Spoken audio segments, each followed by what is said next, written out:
The lecture hall of the Galactic Interspecies Academy smelled of ozone and nervousness. 17 species sat arranged in concentric arcs around a central dais. V3 delegates with their quivering sensory fronds, call students whose bioluminescent patches pulsed amber with academic curiosity, and several Dre youths whose compound eyes blinked in unsynchronized patterns whenever they were uncertain. At the back of the hall, slouched in a seat clearly designed for a being with more limbs and less spine, sat the two humans. Jack and Sarah.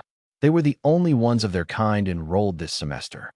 The xenobiology elective, predator psychology and survival response across known species, had seemed, to the rest of the student body, like an odd choice for beings from a Class 3 biological world. Mildly interesting mammals. Soft, slow relative to their planet's apex hunters. Moderately dexterous. Professor Wildthan, a Dre academic of 37 molt cycles, had privately considered it charitable that the humans were allowed to attend at all. Today's session, auditory threat signatures and instinctual fear responses. The purpose of this exercise, Professor Wildthan announced, his translator implant rendering his clicks into smooth, practice standard, is to measure involuntary physiological responses to predator vocalizations. No prior knowledge required. Your bodies will know what your minds do not. A ripple of excited murmuring crossed the hall. This was the part of the course every student anticipated. The V3 nearest the speakers had already begun trembling their secondary antennae, a pre-stress behavior. Even the call, known for their stoic biochemistry, dimmed slightly in anticipation. Professor Wildthan activated the auditory array. The first sound was the sub-bass hunting cry of a grethval, a six-legged ambush predator native to the swamp moons of Kandries 4.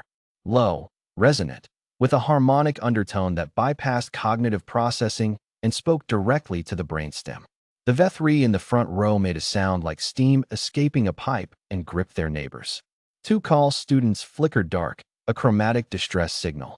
Several Dre clicked their mandibles rapidly, an instinctive alarm chatter. Jack tilted his head slightly. Sarah glanced at him and raised one eyebrow. Jack shrugged, as if the sound was mildly interesting in the way weather was mildly interesting. Professor Wildthan noted this with mild confusion, but moved on. Perhaps humans had poor auditory range. The second recording, of Velketh stalker, invisible in 3 spectra, known to pursue prey across 17 kilometers without rest, whose ultrasonic pre-strike vocalization caused immediate evacuation responses in 11 documented species. The ultrasonic component was rendered at safe educational frequencies, but the shape of the sound, the specific frequency architecture that evolution had carved into the nervous systems of prey creatures across the galaxy, was preserved perfectly. The Dre students near the center erupted into full alarm posture. Fronds retracted. Bioluminescent patches blinked white. One call actually stood up, looked toward the exits, then sat back down with visible embarrassment. Sarah leaned over to Jack and said, very quietly, "Sounds kind of like Mrs. Peterson's tabby when it's mad." Jack covered his mouth with his hand. His shoulders moved. He was, Professor Wildthan realized with creeping disbelief, laughing. The professor paused the array. "Is there a problem with the audio calibration for the human students?" Jack looked up. His face did something the professor had learned to identify as a smile, though it occupied an unsettling middle territory between amusement and apology. "No, Professor. Sorry. We can hear it fine." "And your response?" "It sounded," Jack said carefully, "like a big cat."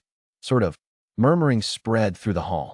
The V3 closest to Jack actually leaned away from him fractionally. "I assure you," Professor Wildthan said, "the Velketh stalker is not sort of anything. It is the documented apex predator of 3 separate moon systems and has a 0% prey escape rate across all recorded hunts. The auditory signature alone triggers flight responses across." "No, I know," Jack said, and he had the decency to look slightly apologetic. "I just mean, on our planet, the big cats make a similar pattern. We grew up hearing it." "Well," he paused. "We grew up hearing the small version of it." "The small version." Sarah nodded helpfully. "House cats. They do the same tonal escalation before they attack something. Usually a toy mouse. Or a foot under a blanket." The hall was very quiet. Professor Wildthan pulled up the neurological stress data, on his display. Every species in the room had registered significant involuntary responses: elevated circulatory pressure, cortisol analogs, pupil dilation.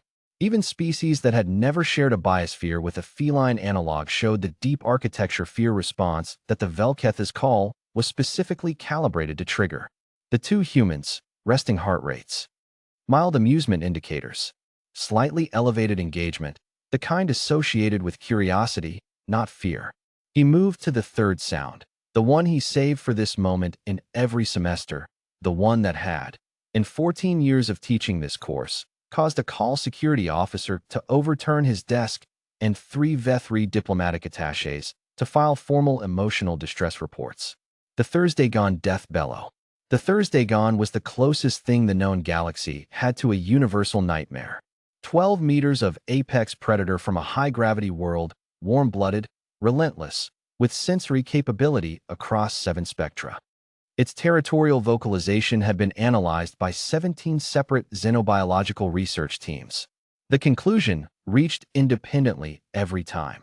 The Thursday Gone's bellow contained specific harmonic ratios that resonated with the fear architecture of nearly every complex nervous system in the known galaxy, as if evolution had, across hundreds of worlds, been preparing every living thing to be afraid of this sound specifically. Professor Wildthan played it at 60% volume, out of legal obligation. 3 Dre students left the room. Not quickly, they were academics, but they left. The remaining students showed responses ranging from frozen stillness to rapid bilateral trembling. One call had gone completely dark, all bioluminescence suppressed, a state typically reserved for moments of genuine mortal threat. Jack sat forward. He rested his forearms on the desk in front of him and tilted his head to one side, the way a person does when they hear something familiar from another room and are trying to identify it. "Huh," he said. Sarah had gone still, but not with fear. She was listening the way people listen to music they half remember. Her eyes were slightly unfocused. Then they cleared, and she looked at Jack with an expression of pleased recognition. "That's just a house cat," she said. "Like a big house cat. But it's the same thing."